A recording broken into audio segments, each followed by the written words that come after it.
अस्सलामु अलैकुम वरहमतुल्लाहि वबरकातुहू। उम्मीद है आप सब खैरियत से होंगे। आज का हमारा टॉपिक है सेहतमंदी का बेहतरीन राज। एक हकीम साहिब लोगों का इलाज मुआवजा करने के लिए मदीना मुनव्वरा पहुंचे। उनका ख्याल था कि मदीना मुनव्वरा में कोई हकीम नहीं है, इसलिए मेरा काम खूब चलेगा। मगर कितने ही दिन गुजर गए कि इनके पास कोई भी मरीज न आया। चनाचे वो नबी अलैहिस्सलाम की खिदमत में हाजिर होकर कहने लगे, जी मैं तो इसलिए आया था कि मेरा काम अच्छा चलेगा, लेकिन यहाँ तो मेरे पास कोई आया ही नहीं।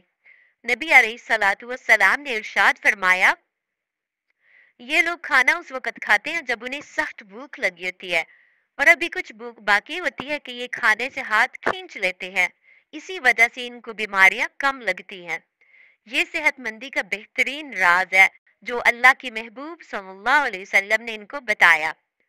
चूंकि इंसानों की समझ मुख्तलिफ होती है, इसलिए अल्लाह रब्बुल इज़्ज़त ने अपने बंदों पर यह मेहरबानी फरमाई कि कोई बंदा ये खाने की अच्छी आदत अपनाता है या नहीं।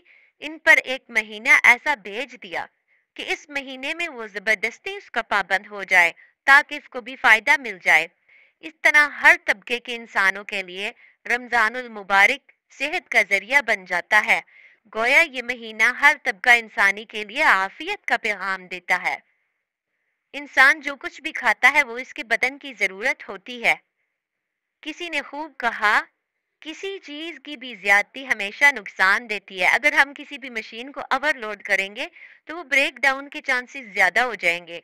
यही हाल इंसान के मैदे का भी है। अगर इसको खाने की एक मखसूस मिकदार दी जाए तो फायदा पहुंचता है, अगर ज्यादा दी जाए तो फायदे की बजाय नुकसान होता है, बीमारियां लगती हैं।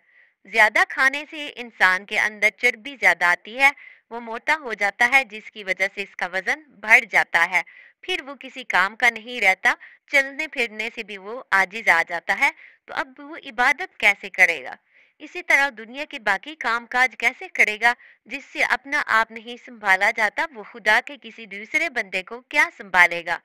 याद रखे, सेहत मोटापे को नहीं कहते, बल्कि सेहत उसे कहते हैं कि इंसान की जिसामत ऐसी हो कि वो देर तक काम भी करे तो वो थके नहीं। जब ऐसा जिस्म हो कि काम करके थकावट महसूस ना हो, तो बंदा समझ ले कि अब मेरी सेहत बहुत अच्छी है। अगर आप गौर करें तो आज के दौर में ऐसी बीमारियां बहुत आम हैं जिनका ताल्लुक ज्यादा खाने से है। मसलन ब्लड प्रेशर, शुगर, अल्सर वगैरह। कम खाने से जो बीमारियां होती हैं वो आज के दौर में नहीं है। इसका मतलब है कि हमारे ऊपर अल्लाह रब्बुल इज़्ज़त की बहुत ज्यादा नेमतें हैं। शायद कि इतनी मादी नेमतें पहलों के पास नहीं थीं। लेकिन कितनी अजीब बात है कि अल्लाह रब्बुल इज़्ज़त की जितनी नाशुक्री आज के दौर में हो रही है, इतनी नाशुक्री पहले कभी नहीं होती थी। इंसान की खुराक हमेशा इसकी जरूरत के मुताबिक रहनी चाहिए। अब हर इंसान की खुराक इसके जिस्म के लिहाज से होती है। उलमा ने लिखा है कि इंसान को जितनी भूख हो, अगर वो उससे जरा दो चार लुकमे कम खाए तो ये अच्छी आदत है।